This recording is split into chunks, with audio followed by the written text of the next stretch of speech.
পুরা ভাতটা দেখেন লাল হয়ে যাবে। বিদেশ বাড়িতেও যে এরকম। আসো আসো আসো আসো আব্বা আসো আব্বা আসো আসো। আজকে কি তুলবা? শাক। কি শাক? লাল শাক। লাল শাক তুলবো আজকে। আসসালামু আলাইকুম সবাইকে। মূলাও তো তোলার মতো হয়ে গেছে আব্বা, মূলাও তোলা লাগবে তাই না? মূলা তুলে পুঁটি মাছ দিয়ে চচ্চড়ি করা লাগবে মূলা দিয়ে। চলো লাল শাক তুলি, আজকে বাগানে লাল শাক তুলবো, লাল শাক ভাজি করে দিব। বিসমিল্লাহির রহমানির রহিম। মাটি আব্বা টবের মধ্যে মাটি ফেলো, এই যে এই টবে ফেলো, এই টবে। তাহলে ফ্রেশ ফ্রেশ লাল শাক।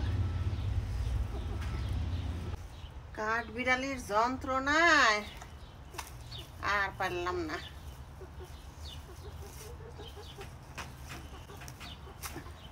নিউ ইয়র্কে আবার যে পরিমাণ ঠান্ডা পড়া শুরু করছে রাতে, গাছগাছালির অবস্থা একেবারে মানে কঠিন হয়ে গেছে ঠান্ডায়। এই যে ফ্রেশ ফ্রেশ শাক তুলে ফেললাম আমি আর রিহান মিলে। রিহান আসো আব্বা।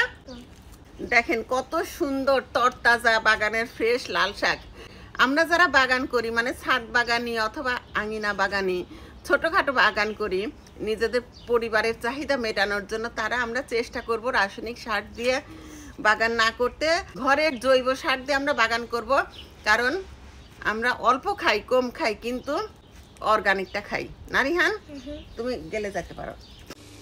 তো শাকটা আমি আলাদা সেদ্ধ করে নিছি লবণ দিয়ে, কিন্তু যে পানিটা বের হয়েছিল ওই পানিটা কিন্তু ফেলি নাই। এরপর এই যে পেঁয়াজ রসুন আর কাঁচামরিচ আলাদা একটু ফ্রাই প্যানে ফ্রাই করে নিয়ে এর মধ্যে দিয়ে দিচ্ছি। তাইলে পেঁয়াজ রসুনের ফ্লেভারটা না সুন্দর থাকে। আর একসাথে তেলের মধ্যে দিয়ে দিলেই পেঁয়াজ রসুনের ফ্লেভারটা অত থাকে না। এই জন্য আলাদা যদি সেদ্ধ করে নেই, কিন্তু পানি ফেলা যাবে না, কিন্তু পানিতেই ভিটামিন। 1-2 মিনিটের মধ্যেই নামায় ফেলবো।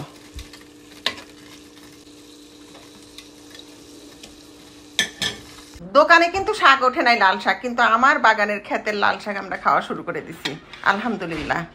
চিকেন আছে, কলা ভর্তা, শাক ভাজি, আলু ভর্তা, আর আছে হচ্ছে আইর মাছ। তো লাল শাক দিয়ে রিহানের ভাতটা মাখাই দিই। আব্বুরে আসো, এই দেখো লাল ভাত খাবা না আজকে?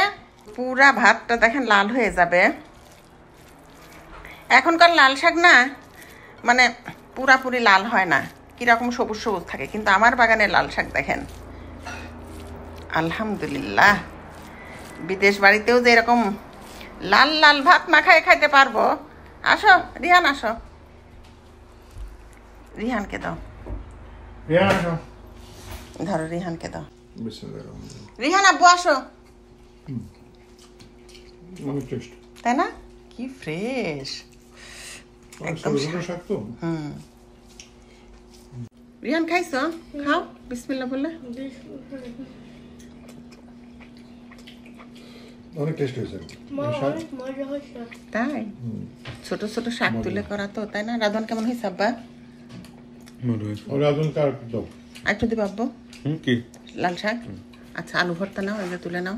রাধি আসো লাল শাক দাও।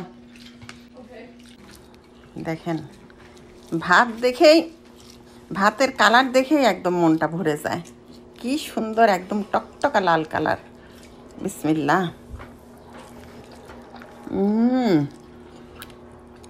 আহ কি যে স্বাদ রে! এই স্বাদের কথা মুখে আর বর্ণনা করা যাবে না, না খাইলে। সেই স্বাদ, সেই মজা।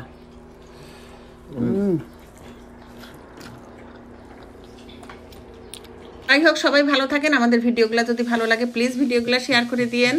আজকের মতো এখানেই, আল্লাহ হাফেজ। চিকেন নিয়ে শাক খেয়ে কথা বলবে না।